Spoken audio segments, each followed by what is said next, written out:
Assalamualaikum warahmatullahi wabarakatuh. Perkenalkan, nama saya Selidu Sapitri, siswi dari SMA Negeri 1 Soreang, kelas 12/4. Halo semuanya. Oke, di video kali ini aku akan membuat sedikit ringkasan selama aku belajar pendidikan agama Islam di kelas 12 semester 1 bersama Bu Ismi di buku ini.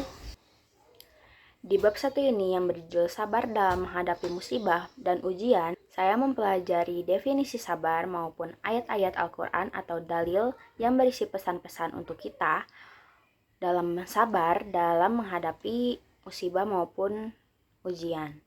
Selain ayat-ayat Al-Quran maupun definisi sabar, di sini juga saya mempelajari tipe-tipe sabar maupun hikmah sabar. Definisi sabar yaitu sabar berasal dari kata sober yang berarti menahan diri. Dalam konteks Islam, sabar juga diartikan sikap tetap teguh, tidak putus asa, dan tetap berada di jalan yang benar walaupun ditimpa musibah atau ujian.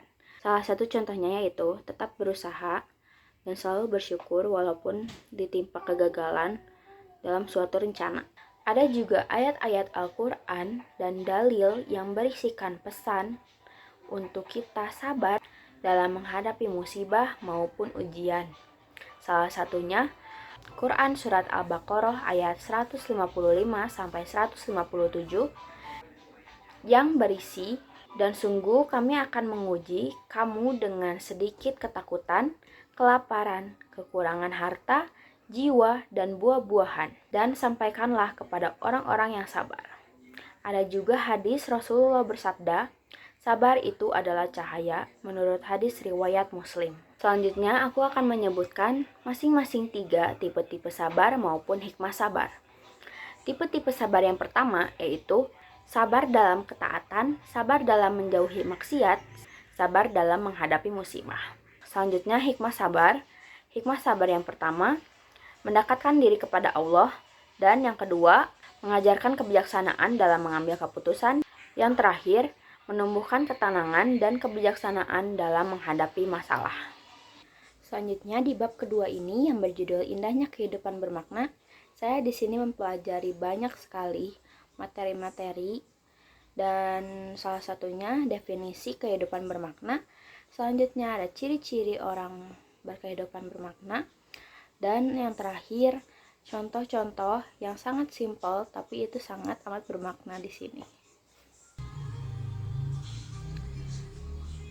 Di pengertian kehidupan bermakna ini, saya sangat amat ingat salah satu Quran surat Az-Zariyat ayat 56 di mana hidup yang dijalani dengan sesuai tujuan Allah menciptakan manusia yaitu untuk beribadah.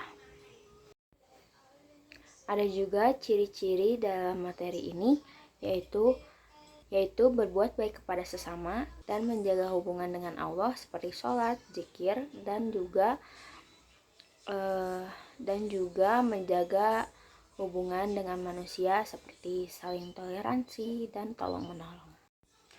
Ada juga contoh-contoh kehidupan bermakna ini yang sangat amat simpel tapi bermakna banget buat di kehidupan sehari-hari, yaitu membantu orang tua dan memberikan sedekah kepada orang yang kurang mampu. Itu sangat amat bermakna banget ternyata, dan tanpa sadar kita tuh sering melakukan itu kalau kita tuh mempunyai keinginan lebih gitu loh. Selanjutnya di bab ketiga ini yang berjudul Munafik dan Keras Hati Tak Pernah Maju, saya di sini seperti biasa mempelajari apa itu artinya munafik dan keras hati. Dan selain itu juga saya mempelajari ciri-ciri orang munafik dan dampak orang munafik dan keras hati. Terakhir, saya mengingat bahwa saya mempelajari cara menghindari orang munafik. Di definisi munafik dan keras kepala ini yaitu munafik adalah orang yang secara terang-terangan bahwa dia tuh beriman, sedangkan di dalam hatinya tuh dia menyembunyikan kekufurannya. Sedangkan keras hati adalah orang yang keras kepala, tidak peka dalam kebenaran, dan sulit menerima nasihat. Dan ada juga ciri-ciri orang munafik yang menurut hadis Nabi, yaitu ada 4, yaitu jika berbicara ia berdusta, jika berjanji ia mengingkari, jika dipercaya ia dikhianat, dan jika dalam ibadah ia malas dan hanya ingin dilihat orang lain. Ada juga dampak munafik dan orang keras hati yang sangat amat menempel di kepala saya, yaitu orang-orang munafik atau keras hati ini akan kehilangan orang-orang yang terdekatnya maupun orang-orang baru gitu. Sedangkan yang kedua yaitu menghalangi dan sulit untuk maju karena dia tuh tidak menerima kritik maupun nasihat. Sedangkan yang terakhir yaitu menerima murka Allah Subhanahu wa taala menurut Quran surat An-Nisa ayat 145. Selanjutnya, cara menghindari orang munafik maupun keras hati, yaitu memperbanyak ibadah kepada Allah agar hati kita dilunakkan dan mendekatkan diri kepada Allah Subhanahu wa taala. Selanjutnya, memperbaiki niat dan introspeksi diri. Terakhir yaitu berusaha jujur dalam perbuatan maupun perkataan. Selanjutnya, bab terakhir atau bab 4 yang saya pelajari hanya sedikit, yang berjudul kewarisan dan kearifan dalam Islam.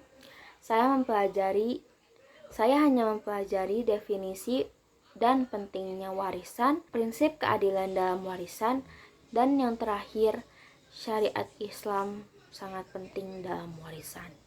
Di bagian definisi pentingnya warisan, saya hanya mengingat satu dalil saja, yaitu Quran surat An-Nisa ayat 11-12 yang menjelaskan bahwa bagian-bagian harta warisan untuk ahli waris seperti anak, orang tua, maupun pasangan. Dalam prinsip keadilan dalam warisan, yaitu semua ahli waris mendapatkan masing-masing haknya dengan sesuai syariat.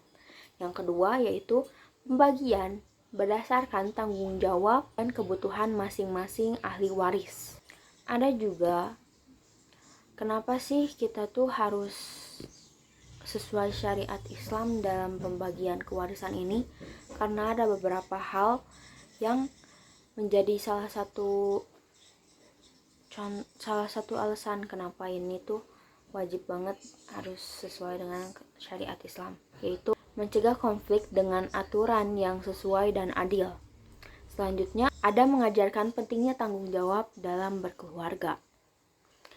Jadi, sekian saja penjelasan saya selama saya kelas 12 semester 1 ini bersama Bu Ismi.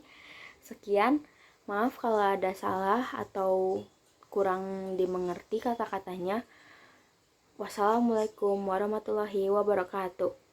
See you in the next video. Bye.